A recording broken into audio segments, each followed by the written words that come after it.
Socrates, Galileo, Bruno, Mandela, Jesus. Different centuries, different cultures, different crimes, but one pattern. Today we find out what all of these people had in common and what it cost every single one of them.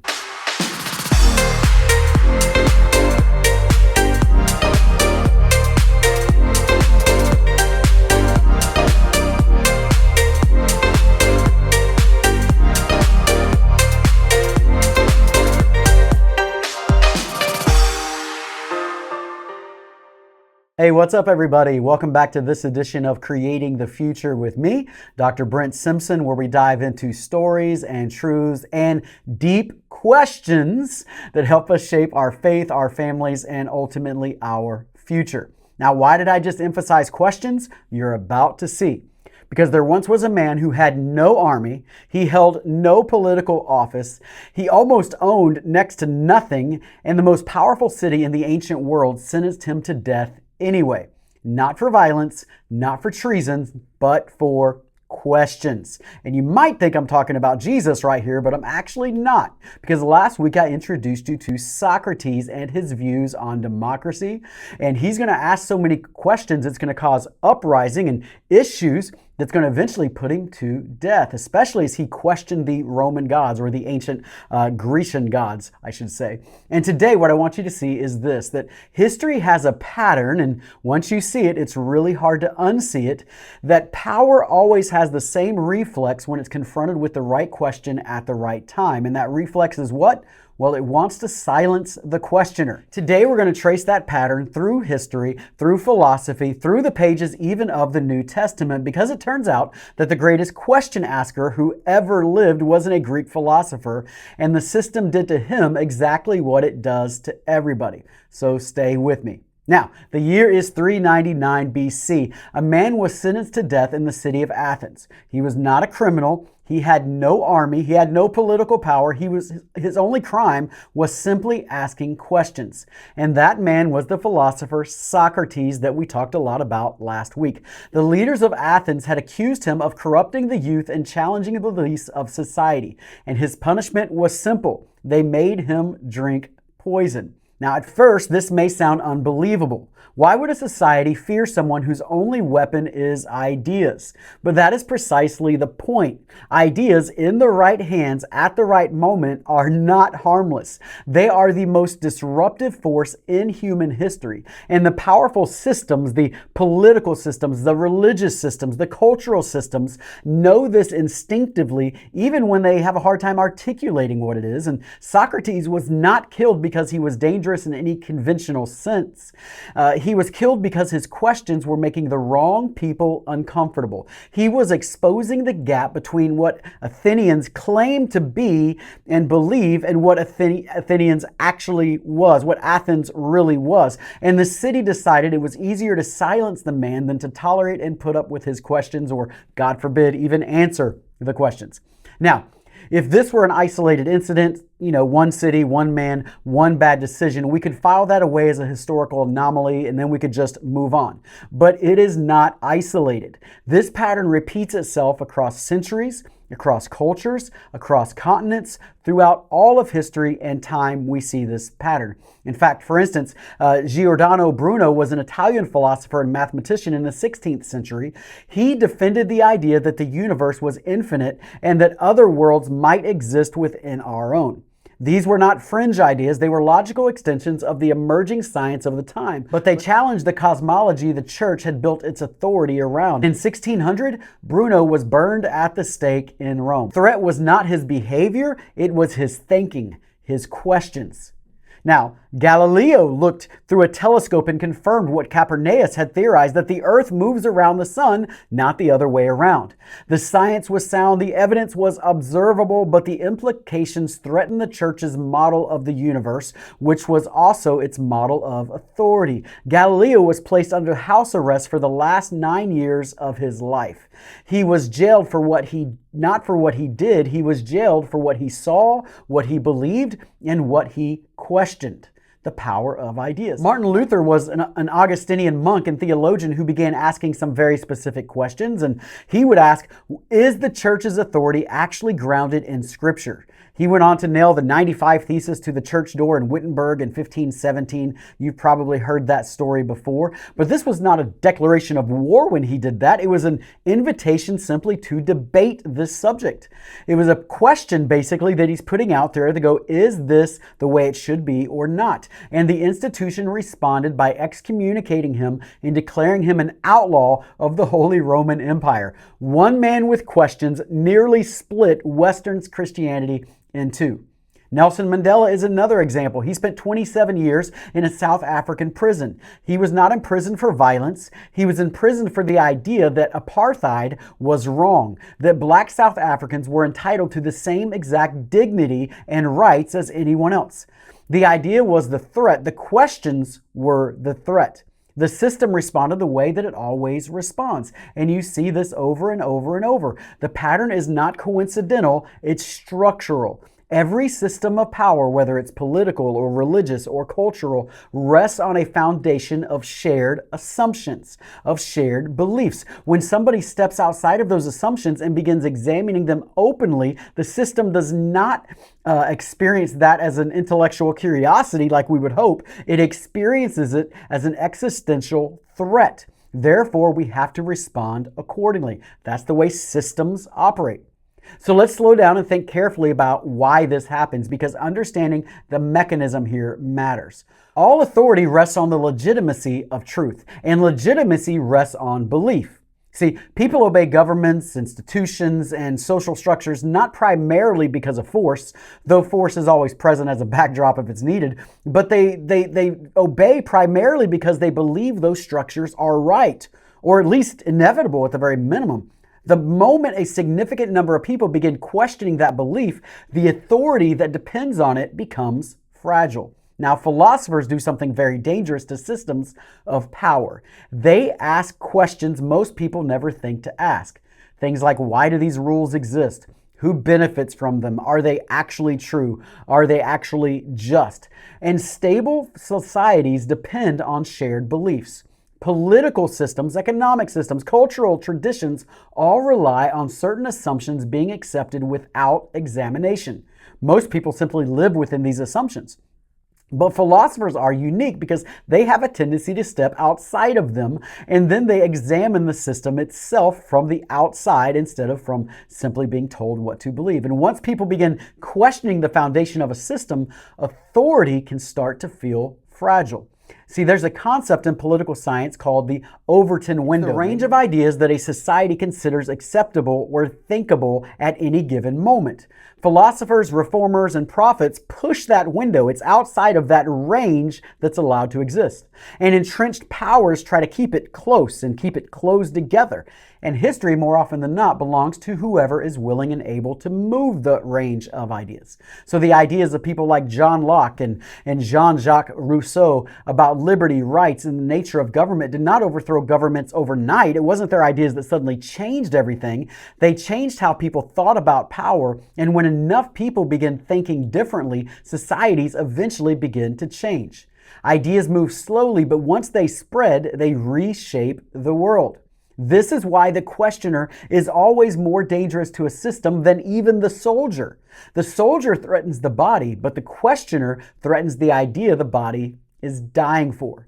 Now, I want to take you a little bit deeper and make you think a little bit here. I want to make what I believe is the most important turn in this episode as we move forward. Because when we think about thinkers who were silenced by power for asking the wrong questions in the wrong rooms, we tend to think about these philosophers and leaders over the years, but we cannot have an honest conversation about this without talking about Jesus of Nazareth. Here is something that often gets lost in the way that we read the Gospels.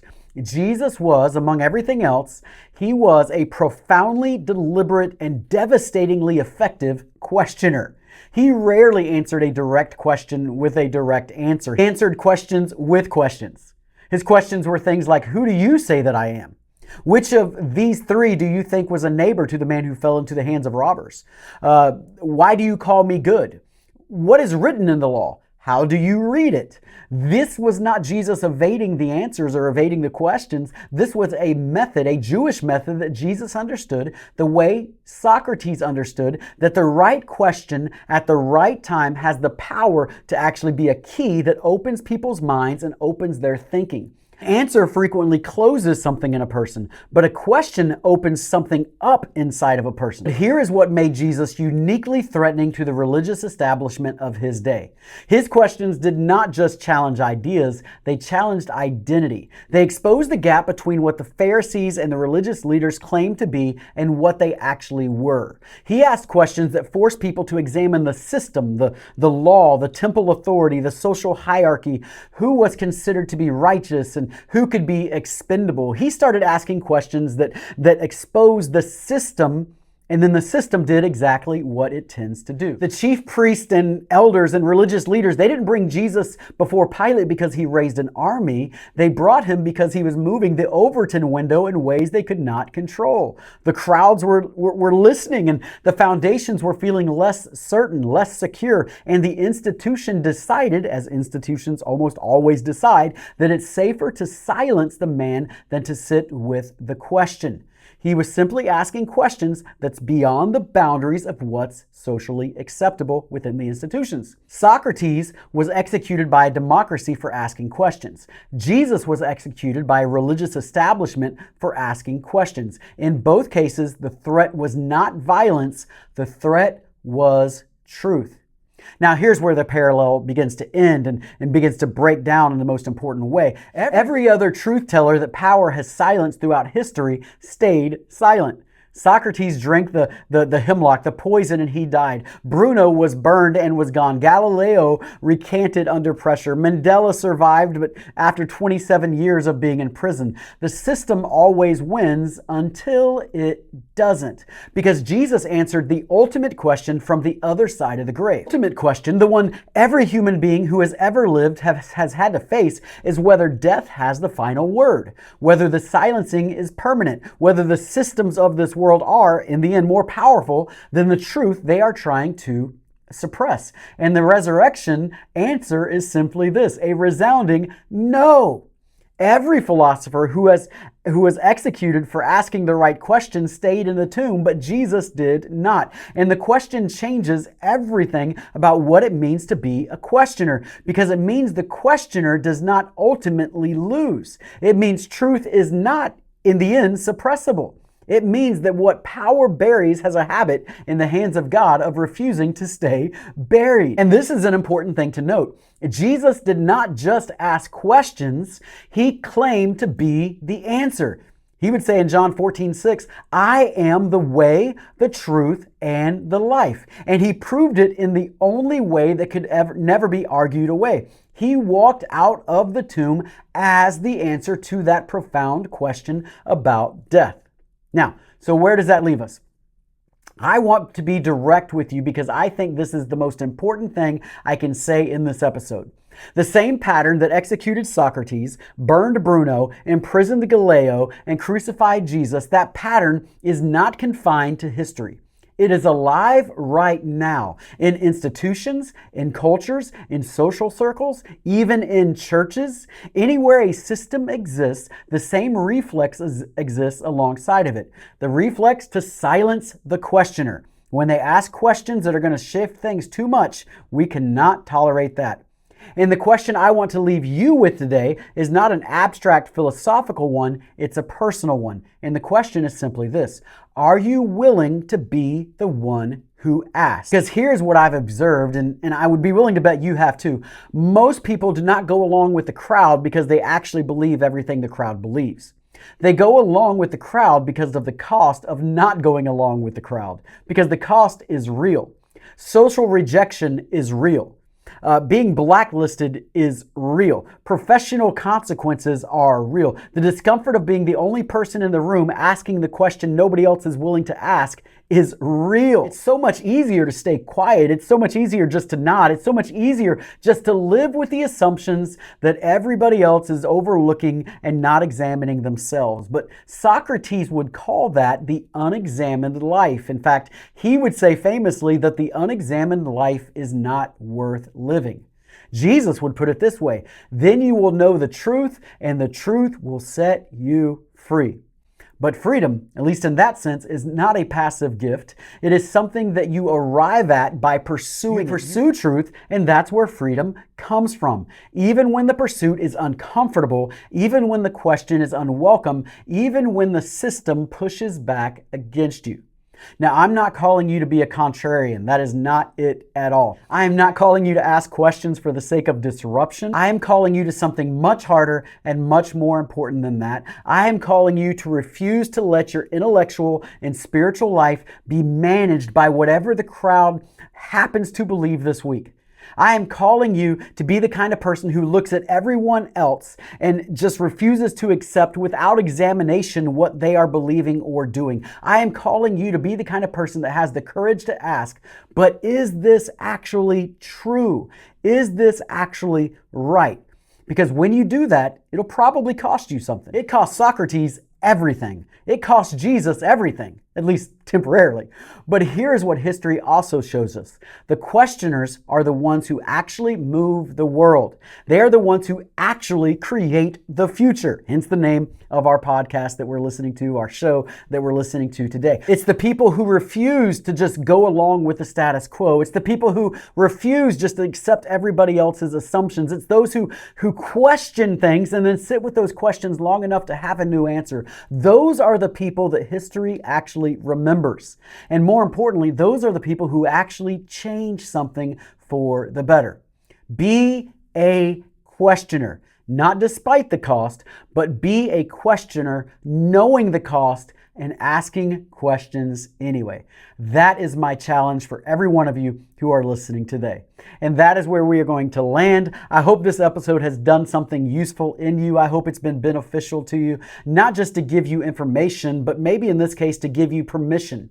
Permission to ask, permission to push back sometimes, permission to examine the assumptions that have been handed down to you and decide for yourself whether they are worth keeping. This is not a threat to your faith. For those of us who follow Jesus, this is not a threat to your faith. This is an expression of it. He is the one who said that the truth will set you free. And that means that truth can handle questions, and Jesus can handle your questions. Now, next week, we're probably going to finish out this little philosophical series that we've been on by talking about the problem of informational overload and why that's such a problem. And I think you're going to really enjoy that. So make sure that you're back here next week. But if this episode has been beneficial to you, do me a favor and share it with somebody that you think might need it. Do me a favor and leave a comment. I always enjoy seeing your comments every single week. Give me a like. Give us a review if you're looking at it at a place where you can give a review. We appreciate that. Give us 5 stars if possible. And then lastly, just make sure that you subscribe to this channel. And as always, the future isn't just something that happens to you. It's something you create. So go create the future.